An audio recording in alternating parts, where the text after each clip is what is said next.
Sim. Beleza. Vamos fechar o nosso assunto, né? A gente estava, a gente está falando aí na última semana, a gente falou a semana inteira de contador. E a gente entendeu ali algumas particularidades do contador, o que pode dar errado, como utilizar da melhor forma, a ideia do contador crescente, a ideia do contador decrescente, e que na maioria das vezes as aplicações que utilizam contadores decrescentes são em conjunto com o contador crescente, né? Não faz sentido a gente utilizar o contador decrescente sozinho, porque senão é melhor a gente utilizar o crescente, tá? Falei para vocês na última aula um pouquinho da instrução de pulso, né? Que vai fornecer um único disparo na borda de subida, tá?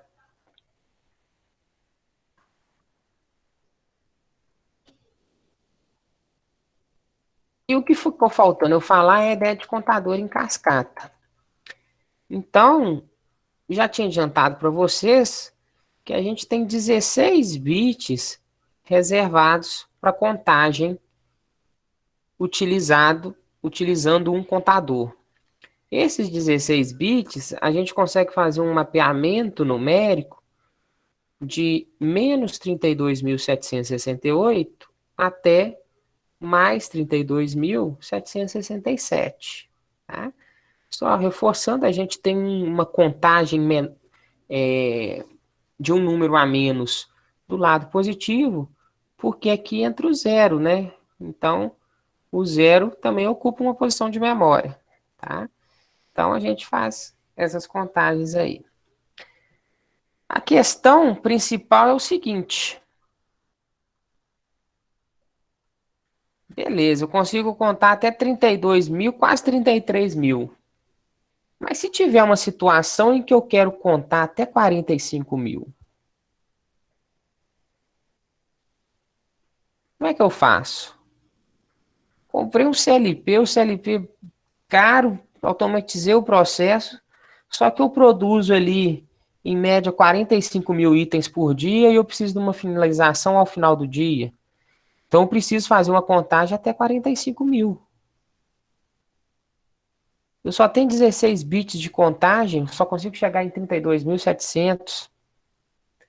Qual que é a solução? Vocês conseguem pensar em algo? A partir da ideia de contador crescente que a gente já viu?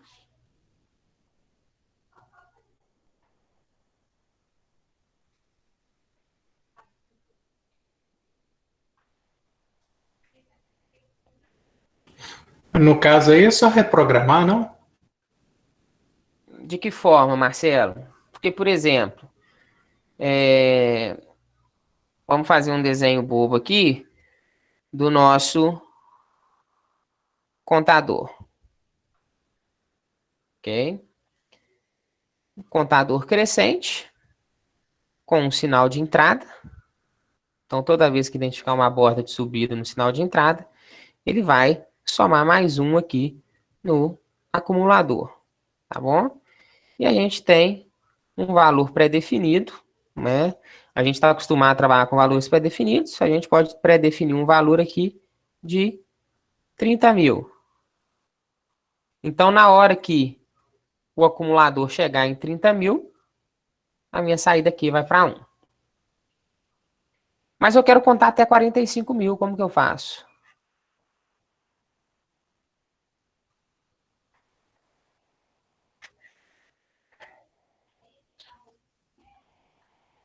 Eu não consigo jogar 45 mil no meu preset time, não cabe. Vai faltar espaço de memória, né? É como se a gente estivesse falando, vamos trabalhar com números menores aí, que a gente tivesse 4 bits. 4 bits a gente consegue contar até quanto?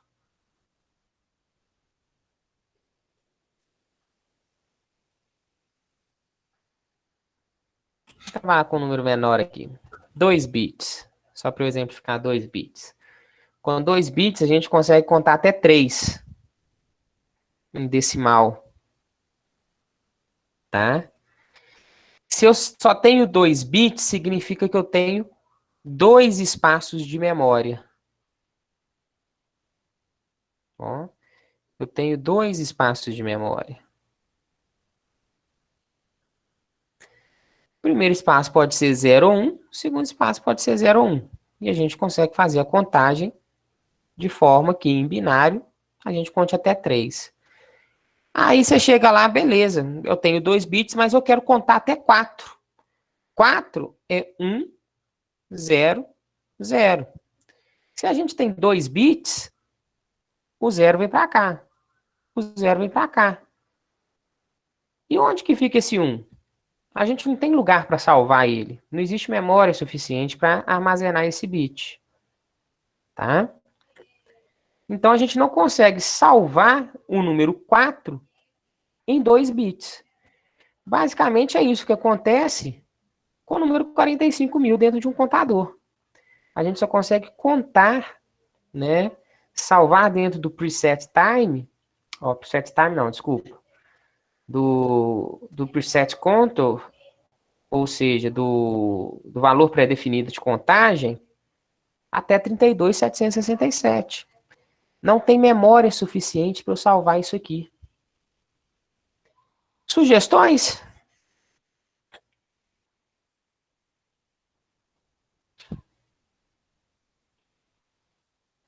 Se eu colocar 2, não, teria como colocar 2 nessa plaquinha?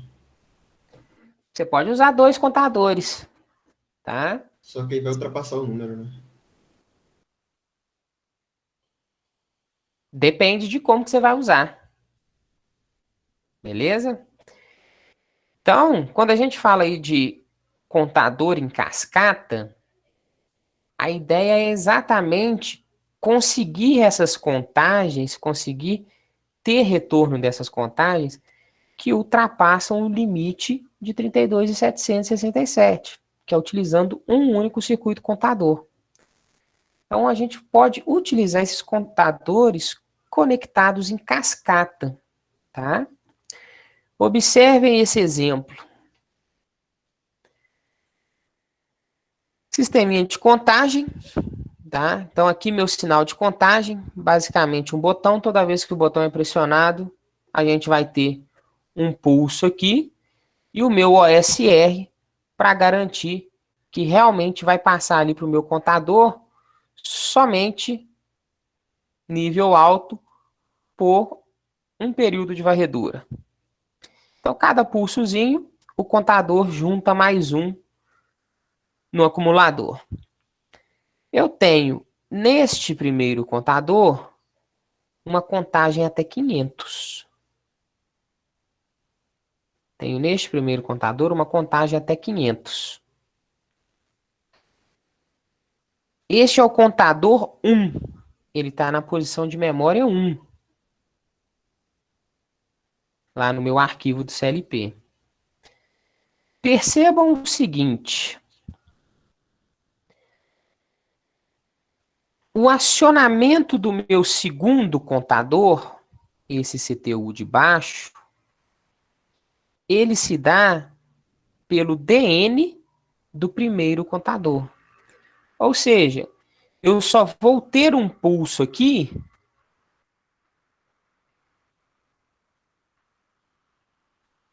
depois de ter passado 500 peças aqui. No momento em que passam 500 peças no meu primeiro contador, que ele contou 500 vezes, o meu valor acumulado do segundo contador vai para 1. E do primeiro contador é resetado. Por conta desta linha aqui, ó.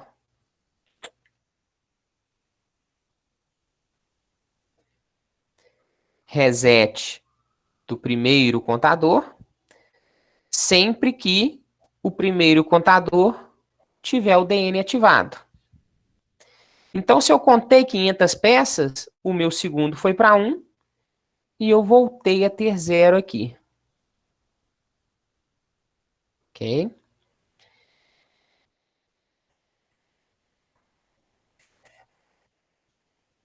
Continuou a contar o primeiro contador. Então, estava em 0, foi para 1, foi para 2, até o momento que chegou em 500 de novo.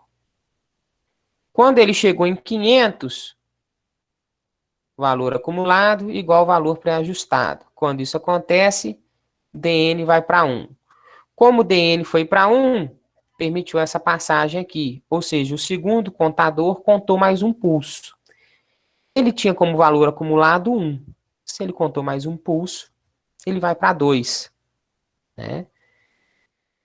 No nosso terceiro degrau, como DN foi para nível alto, DN do primeiro contador foi para nível alto, permitiu passagem de corrente aqui.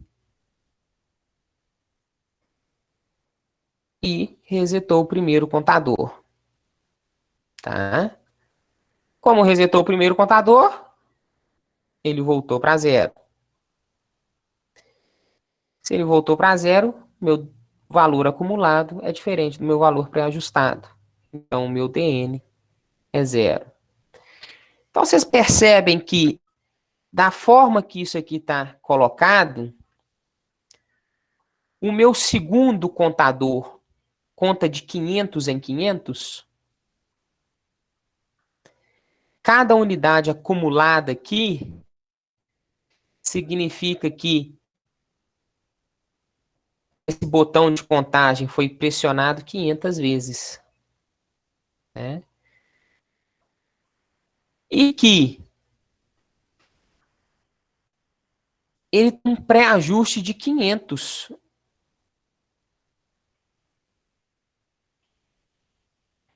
Tá? Ele tem um pré-ajuste de 500. Então, a minha pergunta para vocês aqui é a seguinte. Depois de quantas vezes o botão ser pressionado que a minha lâmpada vai acender?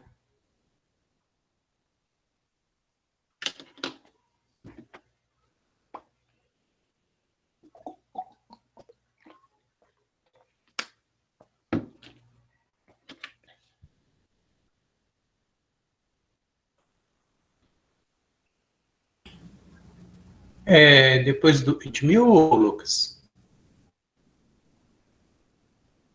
Quanto, Marcelo? Não escutei, cortou.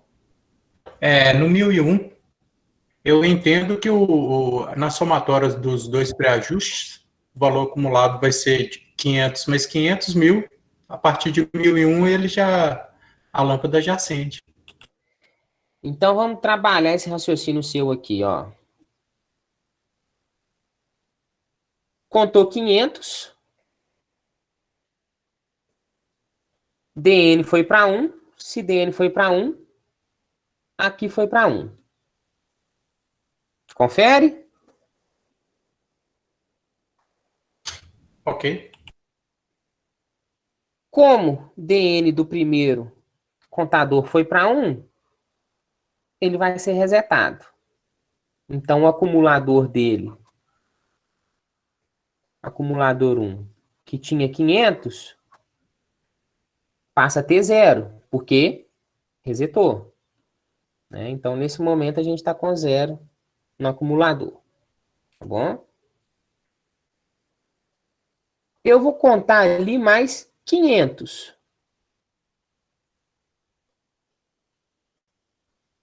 Como resetou, meu DN foi para 0, né? Vou contar mais 500. Contou 500, o acumulador foi para 500. Como o acumulado é igual ao pré-ajuste, DN vai para 1.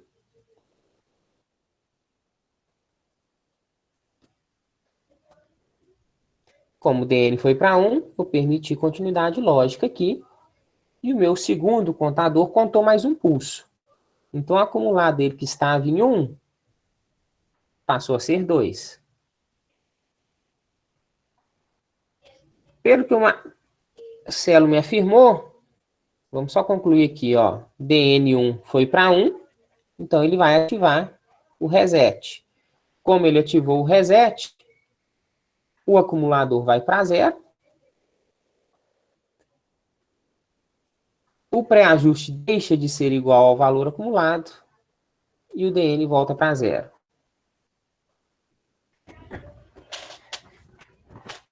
O Marcelo interpretou que a partir de 1001, minha lâmpada acende.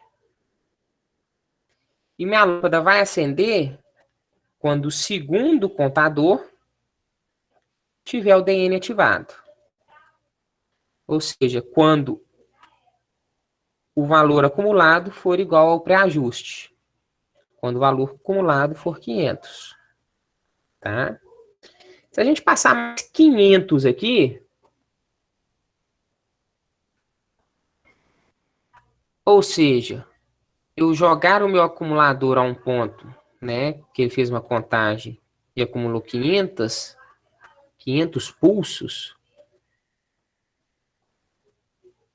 o DN do primeiro contador volta para nível alto, permite esta continuidade lógica, que vai dar mais um degrau aqui, e o meu segundo contador conta mais um pulso.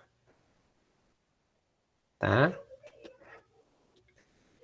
Como o primeiro contador ativou DN, ele vai se resetar.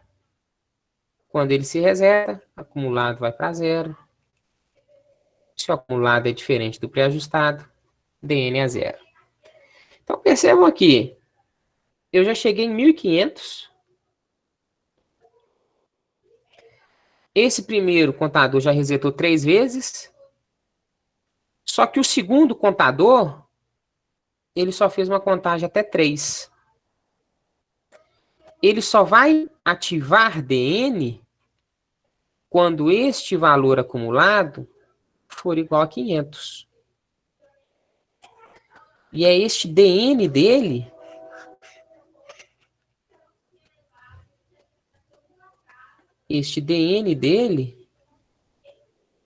DN do contador 2, que permite acender a lâmpada. Tá? Então, cada valor acumulado do segundo contador equivale a 500 vezes esse botão ser pressionado, ou 500 contagens do contador 1. Aí eu repito de novo para vocês a pergunta. Depois de quantos pulsos, quantas contagens a lâmpada vai ser acionada?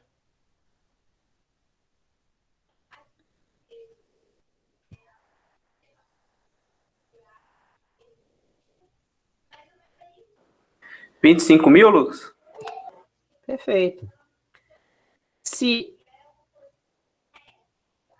um contador 2 equivale a 500 contador 1, 500 contadores 2, que é o que eu preciso para ativar ele, vão equivaler a quantos contadores 1? Né? Vocês podem fazer uma regra de 3 direta aqui. Vocês vão encontrar que a gente vai ter 500 vezes 500. Né?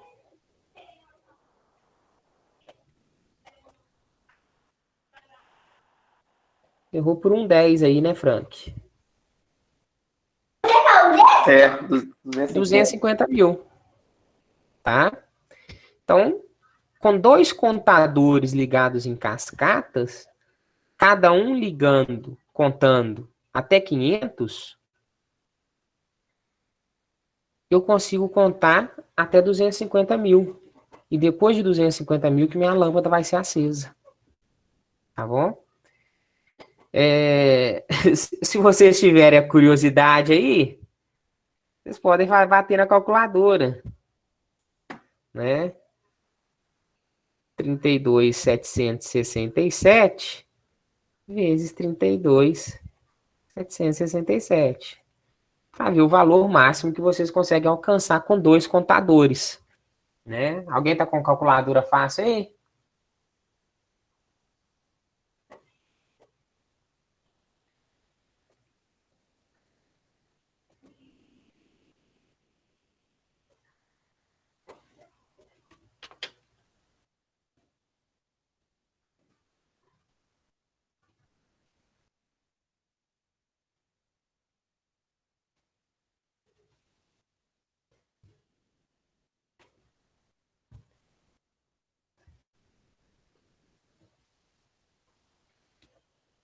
1.073.676.289. Ok? É pouco? Você quer contar até mais? Foi um terceiro contador em cascata. Aí você vai pegar isso tudo aí e multiplicar por 32.767 mais uma vez. Tá bom? Então percebam que a utilização de contadores em cascata elimina um possível problema que a gente pudesse ter no número de contagem, né? Na limitação do nosso número de contagem. Tá bom? Dúvidas?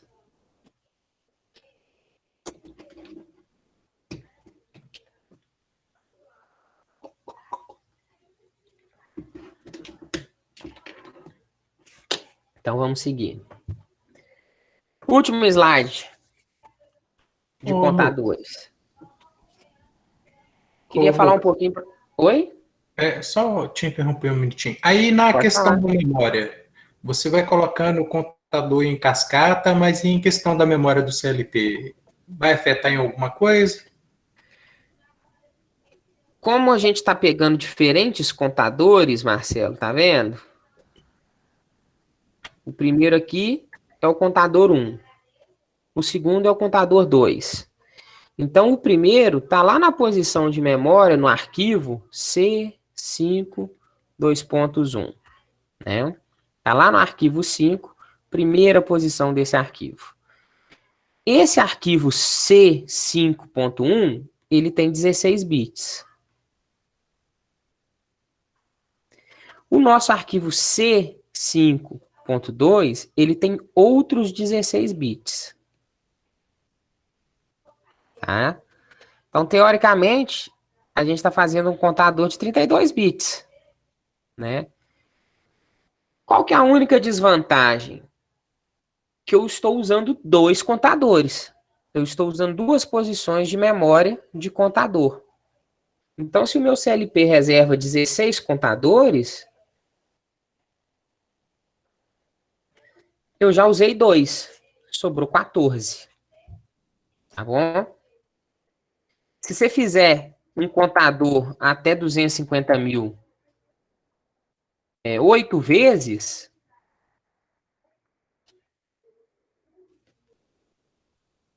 então você vai usar menos 8, né? Que a gente está usando eles em pares. Acabou. Se você só tinha 16 contadores, e você usou 8 contadores duplos em cascatas, você não tem mais contador sobrando. Tá? Então, assim, a memória de cada contador, ela continua sendo com 16 bits. O que muda aqui quanto à memória é porque a gente não tem só um contador. A gente tem dois contadores. Então, uso os 16 bits do primeiro contador, mais os 16 bits do segundo contador. Tá bom? Ok, Lucas.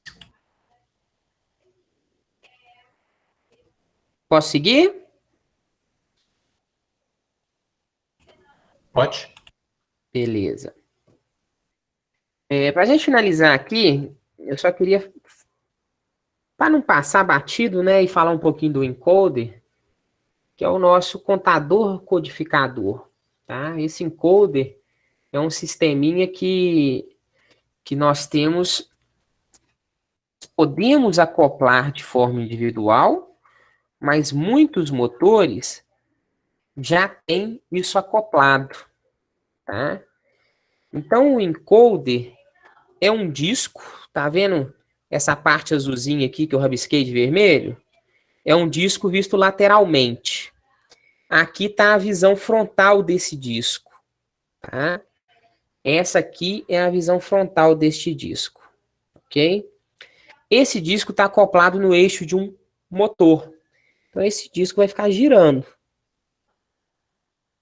Na parte no topo aqui, ó, nessa região, a gente tem o que a gente chama de encoder, né? Contador codificador.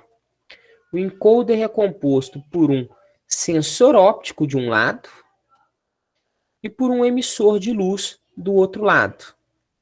Então, basicamente, se você tem um emissor com um receptor e a luz está chegando, esse receptor está, opa, nível alto, tem luz aqui. Mas como que acontece esse encoder? Cada listrinha aqui, ó, até foi dado um zoom aqui, cada listrinha aqui é um buraco. Então é como se tivesse feito um disco e no extremo desse disco a gente tem algumas ranhuras, alguns buracos. Pensem aqui que onde é azul é buraco. Azul que eu estou rabiscando de vermelho, né? Onde é azul é buraco. E onde é cinza é peça de metal.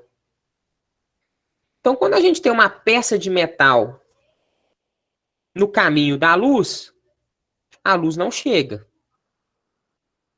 E a saída é zero, né? Você tem um disco lá, regular, né? Se a gente pensar de 4 pontos, aqui 4 buracos. Se a gente girar esse disco uma vez, a gente vai ter uma resposta mais ou menos desse tipo aqui, ó. Passou pelo primeiro buraco, passou pelo segundo buraco, passou pelo terceiro buraco, passou pelo quarto buraco. Girei uma vez, tá? Como o espaço que está coberto, né, basicamente isso daqui, é maior, o tempo que fica em zero é maior. O tempo que fica em 1 é menor, porque é o tempo de um buraquinho ali. Basicamente é um pulso. Pá, passou aqui, mas já saiu. Então ele consegue identificar toda a hora que passa por um buraco. Se a gente tivesse esses pulsos, esses buracos, né, espaçados igualmente, onde é ferro e onde é buraco, a gente vai começar a ter uma forma de onda em que o tempo que fica alto e o tempo que fica abaixo é o mesmo. Então ele vai gerar uma onda quadrada. O nosso contador recebe exatamente uma forma de onda dessa, né? Então isso daqui pode entrar no contador e ele vai contar a quantidade de vezes que teve esse pulso de subida. Basicamente, ele vai conseguir contar a quantidade de vezes que esse motor girou. Ou, de forma até mais precisa, ele vai conseguir contar a quantidade de vezes necessária para esse motor girar 1/4, né? Ou se a gente pensar aqui, girar 1/3, se me for interessante. Então, esse encoder, em associação com o sensor óptico, receptor emissor, e com um contador, a gente consegue parar o motor numa posição exata, né?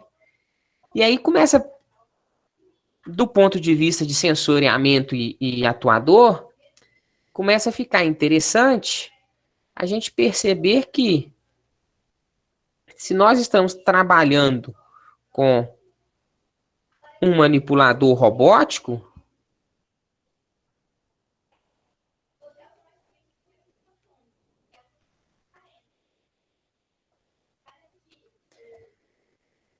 a gente vai precisar de precisão em cada uma dessas juntas rotativas aqui, que fazem o nosso manipulador girar. Porque eu quero que a minha ferramenta de trabalho pare exatamente neste ponto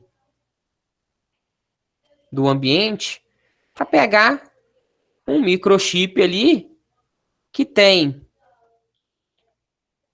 2 centímetros por 3 por 0,3 de altura. Ou seja, o tamanho do chip de celular de vocês, esse braço robótico tem que ter precisão de pegar. Então, a gente precisa ter uma forma de contar exatamente a precisão desse motor. E essa contagem é feita através do encoder. Perfeito? Deu para entender o funcionamento desse encoder, pessoal? Ele basicamente é um sensor com contador acoplado ao eixo do motor, que vai permitir a gente saber o número de voltas que o motor deu ou a posição exata do motor, do eixo do motor em determinado momento. Tá? É o Lucas. Sim. Esse encoder já vem no motor ou tem que ser aplicado? Alguns motores sim, outros motores não. Tá? Aí entra a questão assim de preço, né? Por exemplo, para um motor de ponte rolante, em que essa ponte rolante vai deslizar por um galpão aí de 20 metros de comprimento, e uma rotação desse motor consegue dar uma movimentação de 20 centímetros, não é interessante, não é necessário, né, colocar um encoder nesse tipo de motor, né? O tipo de movimento que ele está requerendo não é um tipo preciso. Então, visualmente, a gente consegue ir controlando, tá? Visualmente, a gente consegue ir controlando.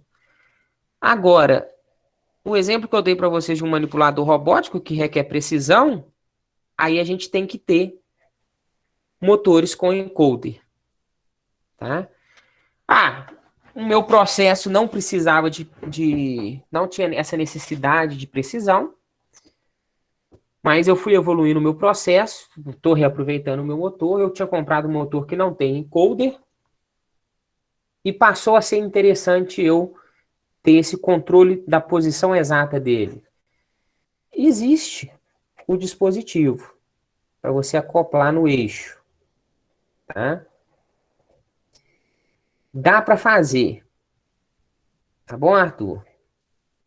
Mas o ideal de quando você for usar encoder é que já se tenha um motor com encoder, tá? Por causa daquelas situações de compatibilidade, se ele vai conversar bem com o motor, aí a gente tem os sistemas fechados, coisas da mesma marca, coisas de marcas diferentes não costumam se comunicar bem algumas vezes, tá? Justamente pelo fato de que eles foram feitos para não comunicarem com outras marcas, tá bom?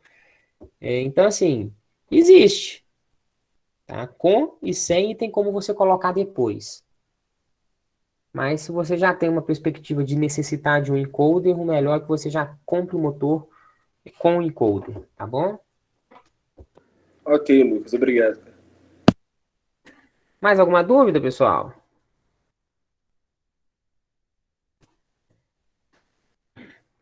Eu dei um zoom na imagem para ficar mais clara para a gente. Voltei ela para o nosso tamanho normal aí. Só para explicar para vocês a utilização, um exemplo de utilização num processo produtivo. Sisteminha de corte de chapas de madeira, né? De tábuas. A minha esteira tem um motor com um codificador rotativo, com encoder, tá? Então, depois de uma determinada contagem de pulsos, eu consigo identificar que essa esteira movimentou uma determinada distância. Quando essa contagem de pulsos for igualada ao valor pré-definido, a ferramenta de corte desce, tá bom? E corta a madeira no local desejado. Feito? Então, basicamente, é ali, ó. a gente tem uma associação do motor da esteira com o sensor óptico, tá? O sensor óptico exatamente para mostrar quando começa a contagem, tá bom? Meu circuito ladder poderia ser esse daí, ó. Ok? Meu sensor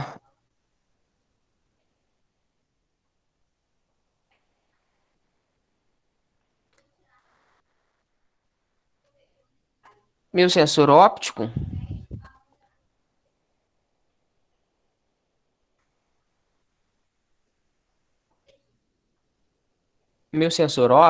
é este daqui, ó. Ele basicamente está verificando se não tem, se tem tábua, né?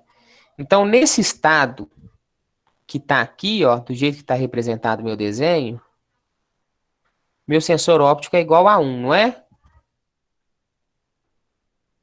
A luz está chegando e está sendo refletida, porque não tem nada impedindo que isso aconteça.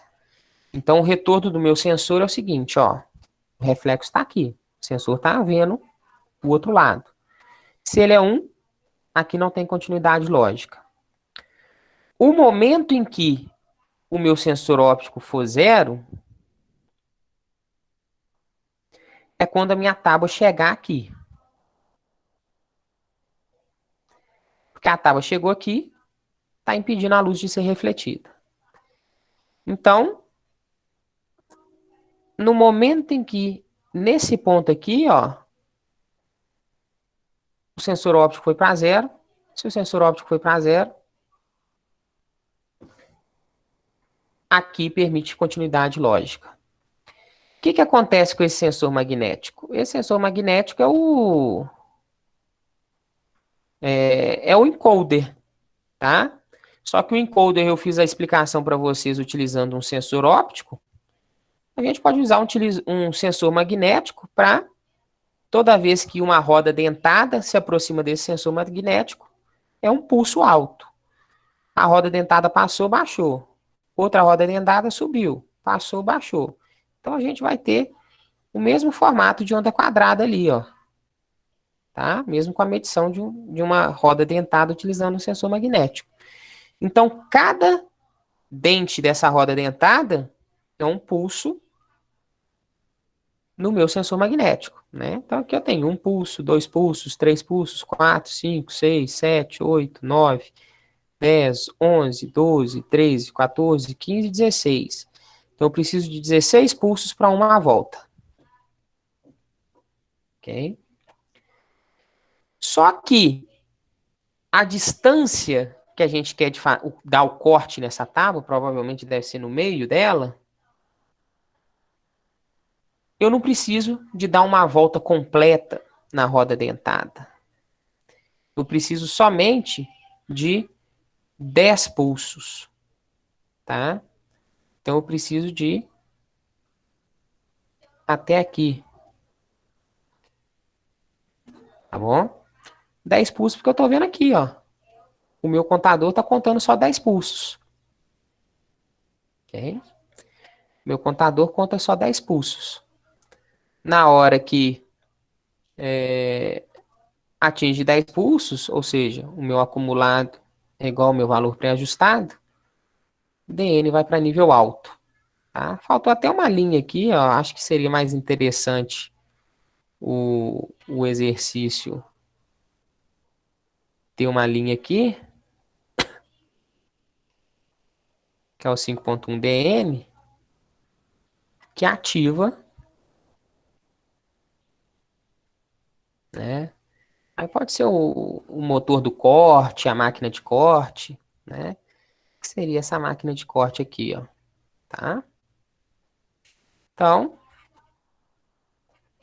depois de contar 5 rodas dentadas passando ali, ele vai baixar e cortar. Quando isso acontece, reseta. O contador volta para 0. Como o contador voltou para zero, e a gente ainda vai estar, por exemplo, foi cortado aqui, a gente ainda vai passar por toda essa extensão da tábua. Então, o sensor óptico ainda é zero. Tá bom? Se a tábua tiver uma extensão maior que 10 rodas dentadas girando ali, a máquina de corte vai descer de novo e cortar. Tá? Vai descer de novo e cortar. Tá bom? Ela desce novamente e corta. Ok? Na hora que a tábua acaba, aqui abre e para de contar. Tá bom? Deu para entender o esqueminha aí? O exemplo?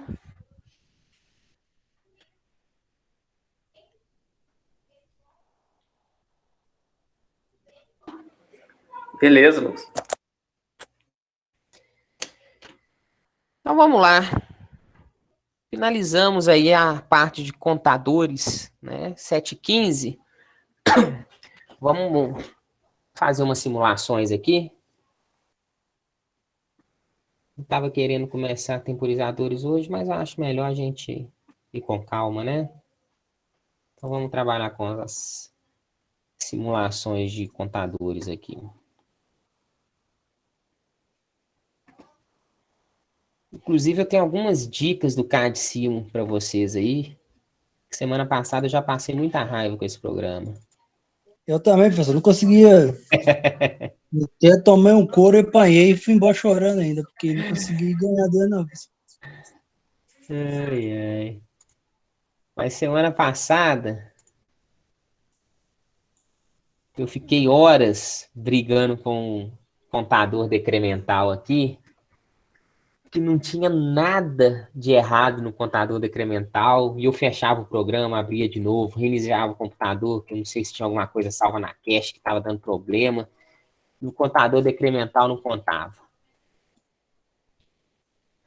Aí eu fui ver um vídeo de um mexicano, e no meio do vídeo que o cara fala que ele precisou atualizar a versão do CAD-Sim dele, que tem versão do CAD-Sim com defeito, que o contador decremental não funciona. Aí eu simplesmente baixei uma versão mais atual e funcionou. Tá?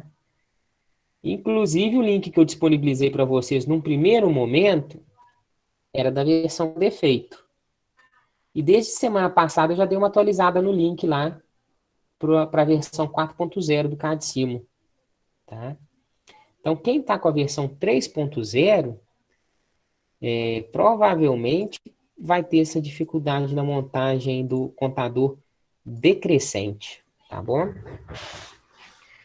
Outra situação que semana passada deu errado. Vamos ver se eu acho ele aqui, o exemplo que eu fiz semana passada.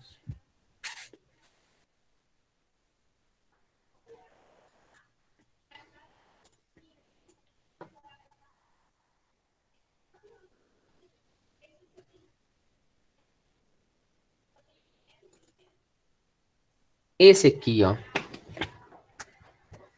Não sei se vocês perceberam na semana passada, esse aqui é o nosso contador crescente básico, tá? Não sei se vocês perceberam na semana passada, vamos já executar ele aqui.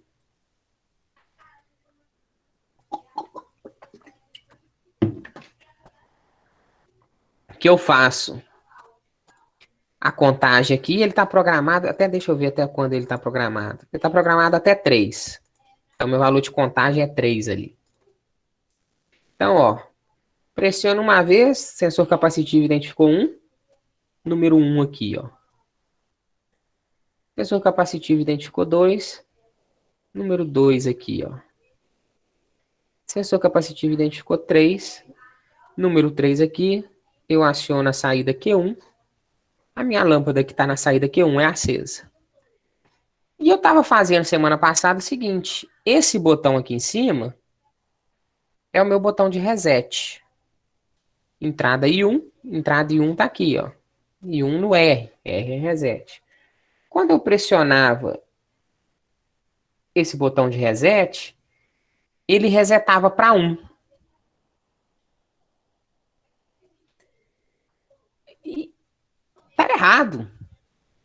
Reset é para 0. O reset do contador era para 0. E eu não conseguia entender o porquê.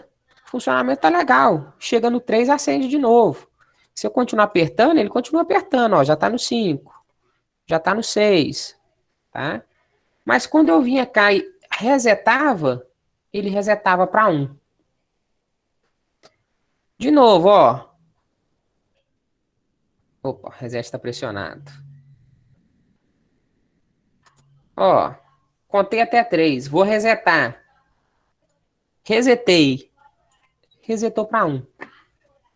Qual que é o problema que está acontecendo aqui, pessoal?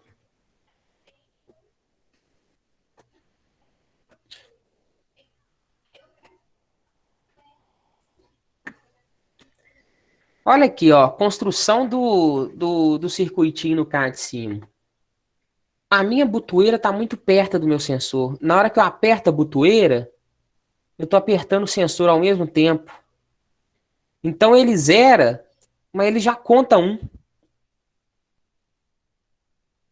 É simplesmente essa bobeira que eu estou dando na construção. Ó. Ficou muito perto. Eu vou fazer a contagem aqui e ao invés de pressionar aqui, eu vou pressionar ele mais para cá, ó. Zerou. Tá? Nossa, que é isso, pessoal? Bobeirinha de limitação de software. Eu tava aqui na ideia de apertar o botãozinho, né? Na simbologia de apertar o botãozinho. Quando eu aperto o botãozinho, eu tô pressionando o sensor, ó. Estão vendo que o sensor fica cinza também? Se eu apertar mais para cá, ó, eu tô pressionando só o botão de reset. Quando eu pressiono o botão de reset somente, é 0. Então, o que a gente pode fazer para... a gente ainda está trabalhando com circuitos básicos e circuitos que tem poucos componentes, tá? Mas a gente tem uma situação que é aqui, ó, em botão de acionamento, eu posso utilizar um botão pulsador, um botão pulsante. Então, eu vou colocar um botão pulsante aqui e vou associar esse botão pulsante. Eu nem pus nome lá, né? Vou botar de B1. E esse botão pulsante vai ser B1. Quando eu executo o meu código, eu não preciso apertar aqui no circuito. Eu aperto somente B1, ó. Quando eu aperto B1, o botão pulsante manda a informação lá para minha botoeira normal aberta. Aí eu tiro a confusão, eu tiro o meu acionamento ali da confusão, tá? Fica mais organizadinho. Posso fazer a mesma coisa pro meu... Remoto. como se fosse, né? Posso fazer a mesma coisa ali pro meu...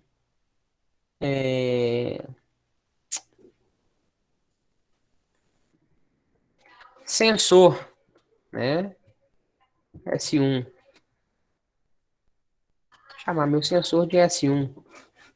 Então, na ideia de simular, 1, 2, 3, acionou. B1, zerou. E agora ficou 0. Né? Então, assim, era só porque os componentes estão próximos ali, e dependendo de como que eu pressiono os dois ao mesmo tempo. Tá? Beleza? Beleza. Professor, Oi. me explica só esse reset. O reset é o que zera o contador. Tá? Então, sempre que a gente Você tiver precisa um de fechar ele, né? Na verdade, você precisa de fechar o R e o C, né? É isso? Como é que é? Pra você ter o reset, você precisa de fechar esse contato, o R e C ao mesmo tempo? Não, observe aqui, Willy. O C, deixa até dar um zoom melhor ali para ver se fica... Melhorou um pouquinho, melhorou? Melhorou. Observe aqui, ó. O C,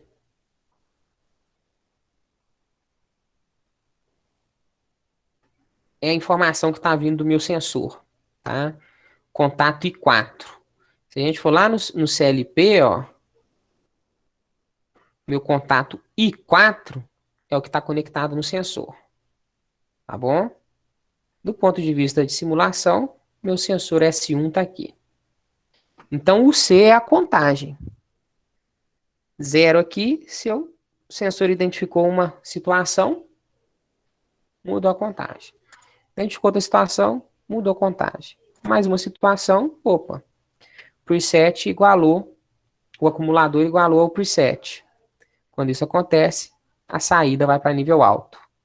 Tá bom? Perceba aqui, ó. Esse contato I4 aqui, que é o que está conectado no C, não está com continuidade lógica. Só enquanto eu estiver pressionando ali, ó. Pressionei, contagem foi para 4. O meu reset, que está ligado no meu B1, para eu resetar o número do contador, eu só preciso de uma borda de subida no reset. Então, se eu pressionar aqui, ó, eu dei essa borda de subida no reset. Toda vez que o reset identifica uma borda de subida, ele zera a contagem. Ou seja, o acumulador vai para 0 de novo. Eu posso nem ter completado a contagem. Tá vendo aqui? Minha contagem vai ser... Meu contador vai acionar em 3. Eu tô com 2. Se eu resetei, ele volta para 0. Então, o reset é limpar o acumulador. E o acumulador é limpo toda vez que o reset tem uma transição na borda de subida. Né? Sai de 0 para 1. Por Na menor que verdade, o seja esse contador custo. já tem um reset nele já, né? Todo contador já tem um reset nele. Ah, entendi. Essa era Tá? a minha dúvida. Todo contador já tem um reset nele. A gente pode utilizar o reset em formato de bloco, igual está aqui. Então, a gente vai ter uma entrada para o reset. Ou a gente pode utilizar o reset no formato de bobina, né? Que eu já apresentei alguns exemplos para vocês. Eu vou escrever aí no chat. Mas é como se você tivesse lá a linha ladder, uma bobina, e dentro da bobina você tem a instrução de reset, né? Do jeito que eu mandei aí no chat. Aí, além disso, você tem que ter a informação de qual contador que você está resetando, já que a gente não está trabalhando no mesmo bloco, tá? Então, o reset pode estar apresentado dessas duas formas, mas todo contador tem reset, tá bom? Tá, beleza. Valeu. Nada.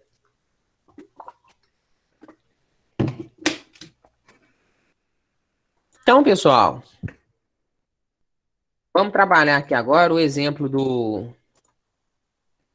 nosso contador bidirecional.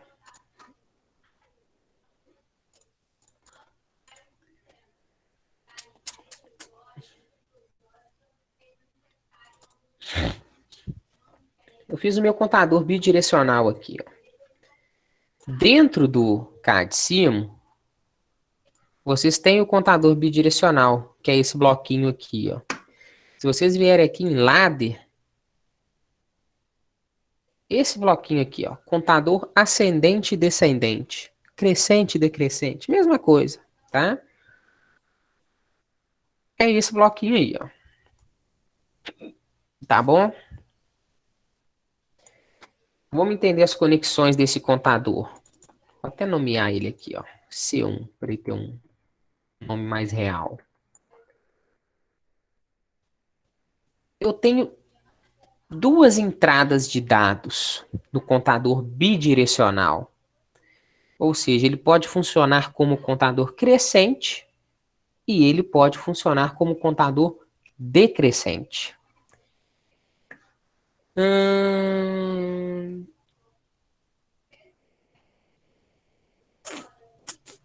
Deixa eu ver aqui se...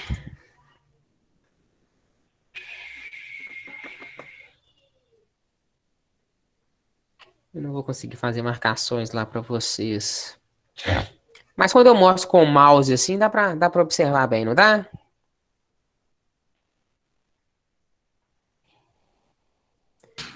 Ok, dá para acompanhar. Beleza. Então, ó, esse primeiro degrau aqui, ó, essa primeira linha aqui, está conectada na entrada CU. CU é count up, contador mais crescente. Então, se eu tiver uma borda de subida aqui e fechar esse contato, meu contador vai somar mais um. Em contrapartida, na minha segunda linha de ladder, que está conectado no CD, count down, de decrescente, se eu tiver um pulso aqui e fechar esse contato que eu chamei de down, ele vai contar de forma decrescente.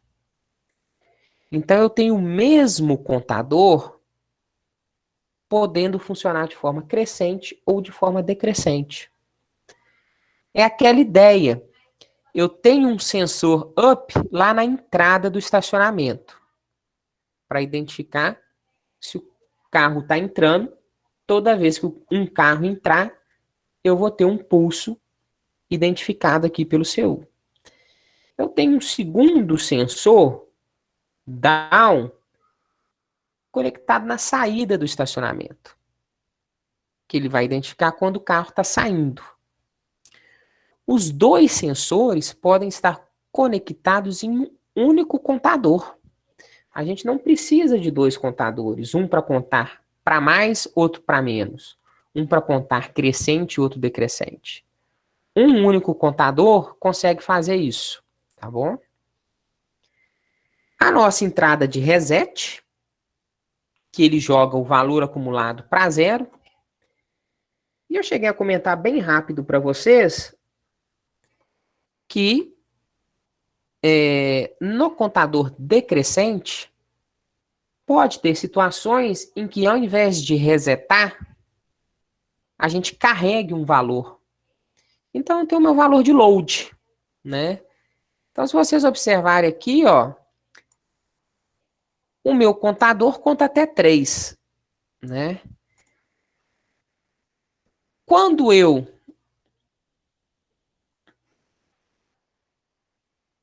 observe aqui, ó.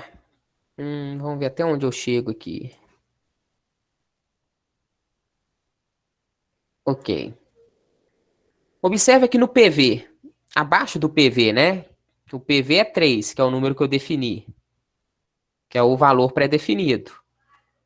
O que aparece de vermelho aqui é o valor acumulado. Tá? O que eu quero mostrar para vocês é o seguinte. Beleza. Dá para ver o valor ali ainda.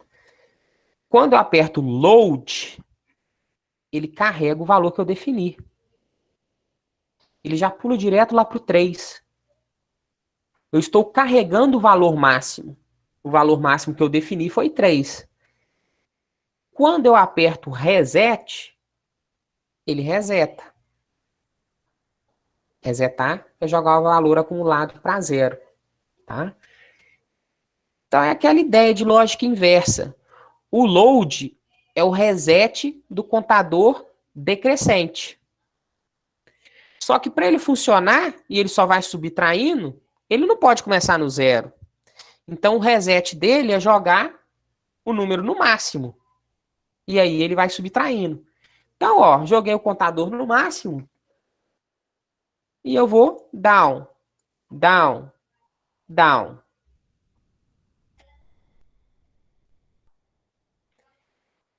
Só depois que ele vai para -1, que a saída é desativada. Tá? Então, eu só queria passar para vocês essa ideia do load, que ele funciona como um reset para o contador decrescente. Tá bom? Ele funciona como um reset para o contador decrescente. Só que a lógica é inversa. O reset joga 0. O load carrega o maior valor. Tá? Quando a gente está usando contador crescente e decrescente junto, não faz sentido a gente usar load. Quando a gente está utilizando somente contador decrescente, aí a gente usa o load. Aí a gente volta naquela ideia que eu já falei, ó. Se o contador é só decrescente, eu consigo inverter minha lógica e trabalhar com um contador somente crescente, que a nossa cabeça funciona melhor. Até para interpretar o reset, tá? Mas aqui eu implementei tudo para a gente ver o funcionamento disso tudo, tá bom? Vamos lá. Tirar um pouquinho o zoom aqui para a gente tentar ver o sisteminha completo.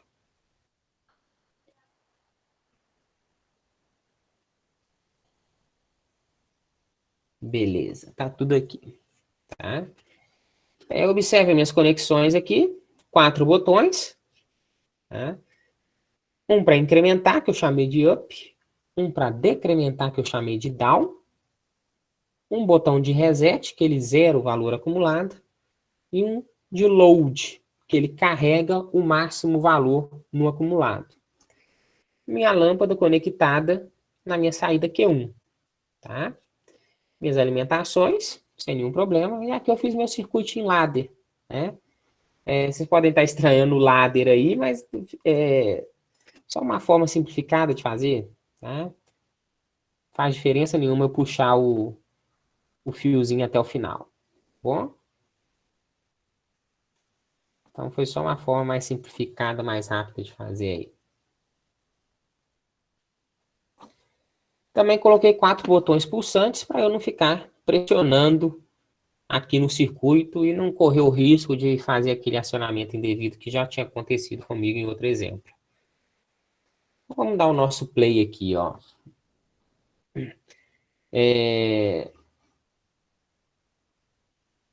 Eu vou tirar um pouquinho o CLP de foco para a gente ver o programa aqui, para a gente acompanhar o valor acumulado, tá bom?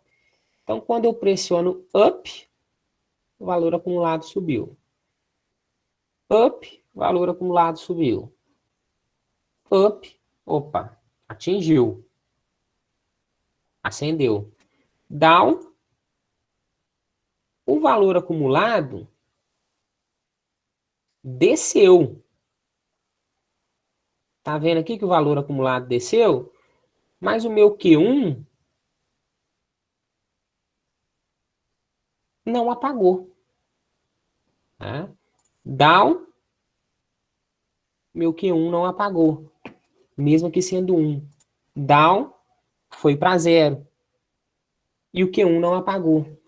Se eu apertar o down mais uma vez, quando ele vai para menos 1, o Q1 apaga. Então, vamos entender aqui, ó. Tudo tem a ver com esse limite de conexão e desconexão. Limite de conexão é qual número de contagem que ele vai ser acionado. Limite de desconexão é qual número que, se ele estiver acionado, ele vai desacionar. Então, ele vai desacionar se ele for menor que 0. É o que a gente está percebendo, ele só desaciona em menos 1. Então, vamos deixar 3 e 3, vamos ver se funciona legal, da forma que a gente está pretendendo. Up, contou 1. Up, contou 2. Up, ativou, contou 3. Se eu continuar apertando, ele vai contando. 5. Down, down, down, mais um down, opa, menor que 3. Up, down. Então, sempre que ele for maior do que 3, ele manda nível alto. Sempre que for menor do que 3, ele manda nível baixo. Maior ou igual a 3, ele manda nível alto, né? E eu posso ir contando. Quero resetar? Resetei. Botãozinho de reset ali, tá? Tirando um pouquinho o zoom, dá o panorama geral aqui da nossa lâmpada. A nossa lâmpada está conectada na entrada. Está conectada não, né? Por algum motivo eu desconectei ela aqui, né? Vamos só fechar essa ligação aqui. Beleza.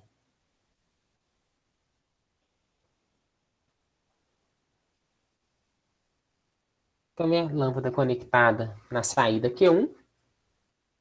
O correto é que quando Q1 energizar, minha lâmpada energize. Então, up 1, 2, 3. Q1 energizou minha saída, que é uma lâmpada. Né? Quando eu digo energizou minha saída, que é uma lâmpada, a gente está representando por lâmpada, mas pode ser um motor. Okay? Faz problema nenhum se for um motor. Pode ser um alarme sonoro. Feito? Tranquilo, pessoal?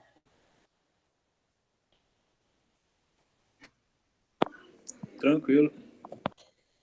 Quem está com CAD Simon aí, reproduza esse circuito aí e veja o funcionamento dele com vocês mesmos mexendo nele. Tá joia? 20 minutinhos finais da aula para vocês fazerem isso. Vou deixar ele na tela aqui e eu tô aqui para qualquer pergunta, dúvida que vocês tiverem, tá? Quem tiver com a versão 3.0 não vai funcionar, tá bom? Quem tiver com a versão 3.0 já pode deletar ela do computador e baixar a outra versão que eu coloquei lá. Tá? Eu vou, inclusive, compartilhar o link no chat com vocês aqui de novo. Eu atualizei o link lá que eu forneci, mas eu vou fornecer para vocês aqui.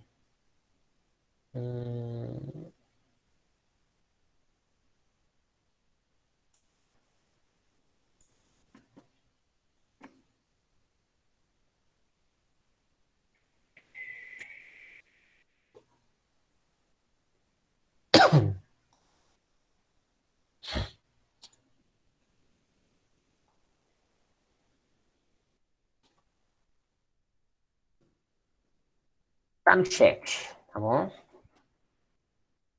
Enquanto isso, deixa eu ir conversando com a turma que vem chegando depois aqui, né? Lucilene, Pedro Henrique, Pedro Lucas, Rafael, Rogério e William. Vocês já estão lá no grupo das aulas de acionamentos elétricos?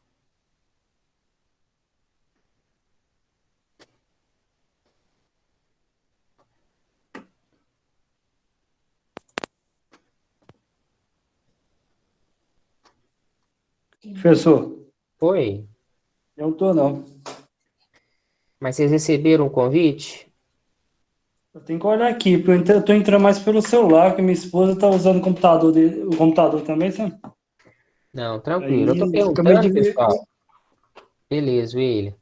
Eu tô perguntando porque hoje a gente começou a reposição das aulas de acionamentos elétricos, tá?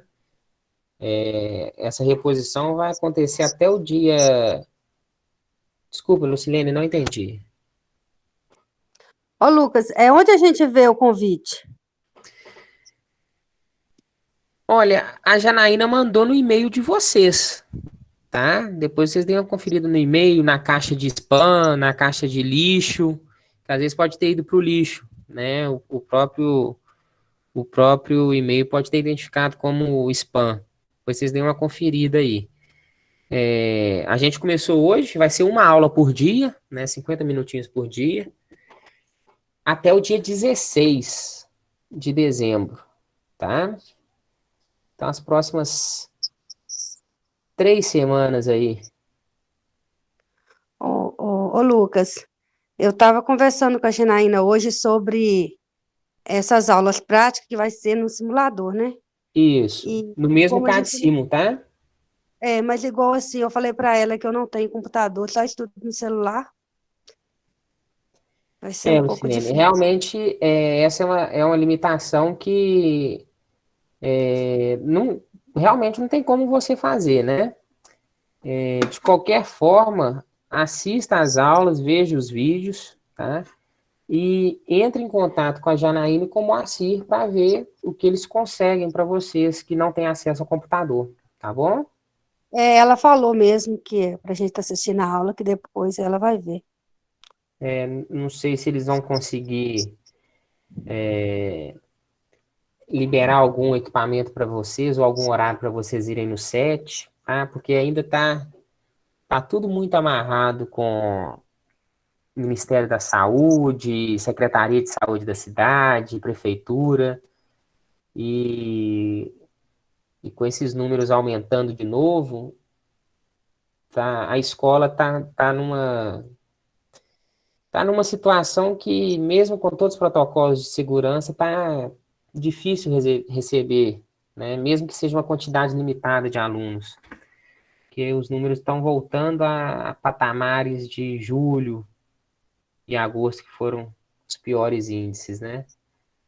Mas Entendi. passa a situação para ela e para o Moacir, que eles vão poder orientar vocês melhor, tá? Tá bom. Obrigada, Lucas. Por nada. Então, só reforçando, pessoal, a gente vai fazer essas aulas até o dia 16, tá? Então, são 5 aulas essa semana, 5 aulas semana que vem, 4 aulas na outra semana, porque a gente tem um feriado no dia 8, né? Terça-feira. E 3 aulas na última semana aí, até o dia 16, quarta-feira, tá? 50 minutos por dia. Hoje o que eu fiz foi basicamente uma revisão, uma pincelada de novo, na ideia do que é contator e como que a gente vai usar esse contator num circuito de comando, tá bom? Ô, Só para Lucas, lembrar um pouquinho onde que nós paramos na última aula. E daqui para frente nós vamos usar o CAD-Simo, que já é um software que vocês já estavam com ele e a gente está ficando cada vez mais íntimo dele, então não vou trazer nenhum software novo para vocês, tá? O mesmo CAD-Simo, que é um software mais leve. E a ideia daqui para frente é pequenos exercícios, mas que vocês consigam resolver eles na simulação, para a gente ver essa simulação, tá? Aí, às vezes, eu passo o exercício numa aula e na outra eu corrijo. Aí eu passo o exercício numa aula e na outra eu corrijo. Tá? Vamos tentar uma dinâmica mais ou menos assim. Diga, Pedro.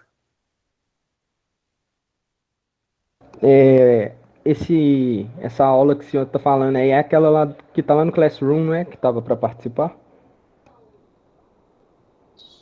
Você diz o quê? Que foi Sobre postado no essa nova CPA, matéria, a 25. matéria. Isso aí. Isso, essa aí É sobre mesmo. isso, né? Ah, não, Oi? beleza. É sobre isso aí mesmo, né? Isso mesmo, tá? Ah, não. Você tinha perguntado se eu já tinha entrado aí, só para Não, você falar que conseguiu acessar lá então, né? consegui. Beleza. É porque eu tô vendo que alguns de vocês já receberam o convite, mas não fizeram a inscrição, tá? Então, pode ser por isso. Às vezes o convite está na caixa de spam, de lixo eletrônico. Aí vocês deem uma conferida que aí toda a gravação, todo o material, eu vou disponibilizar lá, tá? E outro detalhe, apesar de ser emendada aí com as nossas aulas de CLP, na segunda, terça e quarta, para ficar mais organizado, são links diferentes do Meet, ok? Então, quem tiver na aula de acionamentos e ficar esperando a aula de CLP emendar lá, não vai acontecer não, tá? Tenha só esse cuidado aí, tá bom? De lembrar de fazer a transição de sala. Conseguiram montar aí?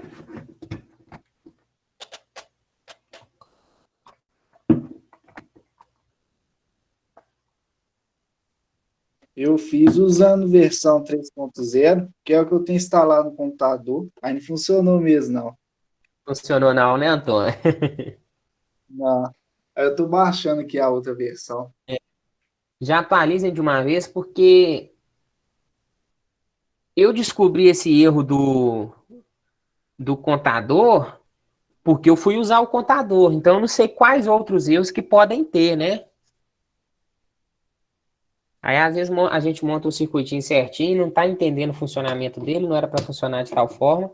Às vezes é um bug do próprio simulador, né? Joga toda a nossa análise por terra. Verdade.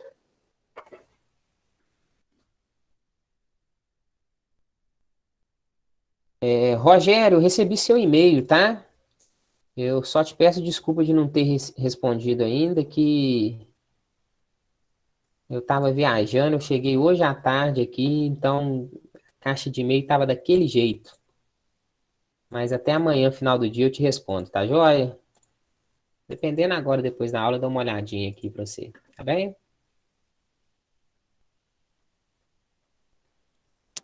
Ô, Lucas, você já Oi. recebeu o portfólio lá? Eu não olhei ainda não, Lucilene, mas deixa eu dar uma olhada aqui.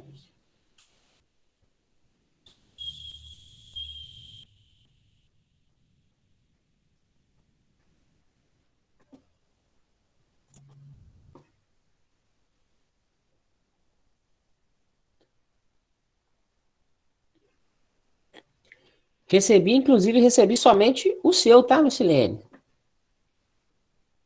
Turma que tá no portfólio comigo aí, ó. Ah, não, eu dei mais uma semana, tá? Tô esquecendo aqui.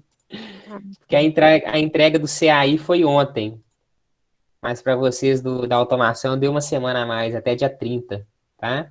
Aí, Lucilene, se quiser fazer alguma modificação, achar que vale a pena modificar, sem problemas, tá bem? tá bom.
Pessoal, estão conseguindo aí, sem problemas? Conseguiram fazer a simulação ou ainda estão montando?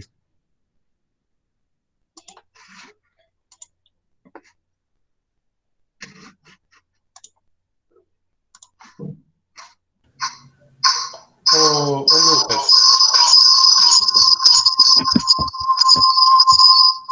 Perdão, o telefone estava desconectado aqui, deu eco. Pode falar, Marcelo. aqui, o endereço para baixar de novo o Cadicimo não está aqui no chat, que a minha internet tinha caído aqui, na hora que eu voltei, já não vi aqui. Mandei ele de novo aí, ó. Quando volta, Ok, realmente zero o chat. ok, obrigado. Por nada.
Ô, Lucas, Diga, Marcelo. não consegui baixar, não. Arquivo em formato desconhecido ou danificado.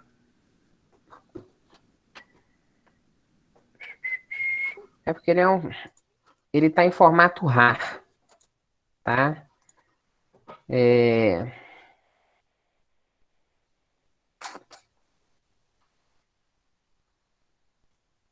Deve ser porque vocês não, quem não conseguir, quem deu essa mensagem de erro aí, deve ter no computador somente o descompactador do Windows e não o WinRAR, né? Ele tá em formato RAR, deixa eu só conferir aqui.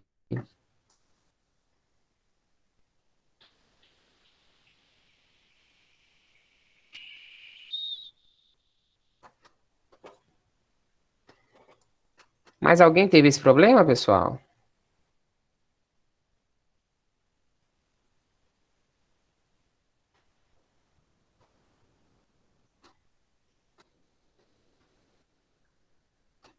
Tá faltando uma funcionalidade aqui no Meet que eu consegui enviar um arquivo para vocês por aqui, né?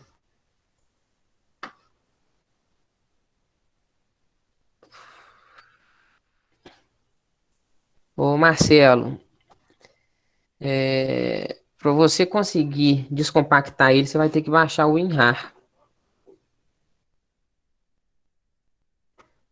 Mandar o link do WinRAR aí.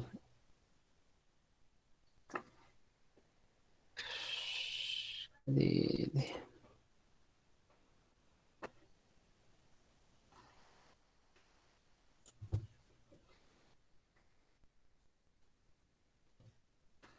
Mandei o link do WinRAR aí, Marcelo. É só você clicar lá embaixo em download. Aí você vai ter que instalar ele. Na hora de instalar, você vai ter que selecionar todas as extensões lá. Na própria tela ensina. Tá?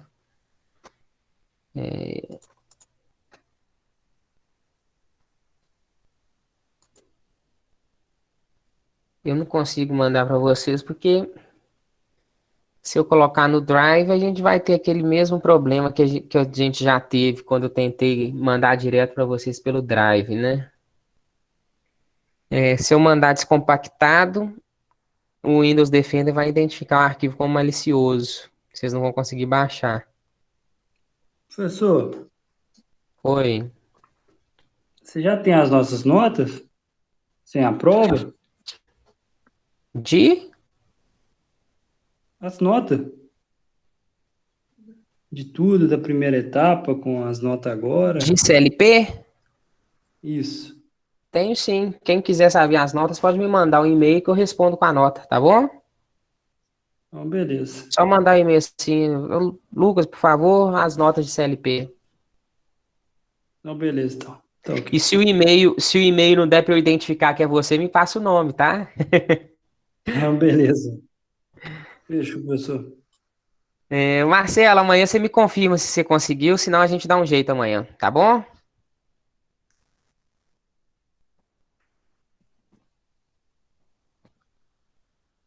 Turma, fechamos? Amanhã, finalmente, então, a gente começa com temporizadores. Ok, Lucas, obrigado. Então, tenha um bom resto de noite aí e uma boa aula na sequência aí, tá joia? Fica com Deus. Tchau, tchau. Valeu, professor. Fica com Deus aí. Boa noite.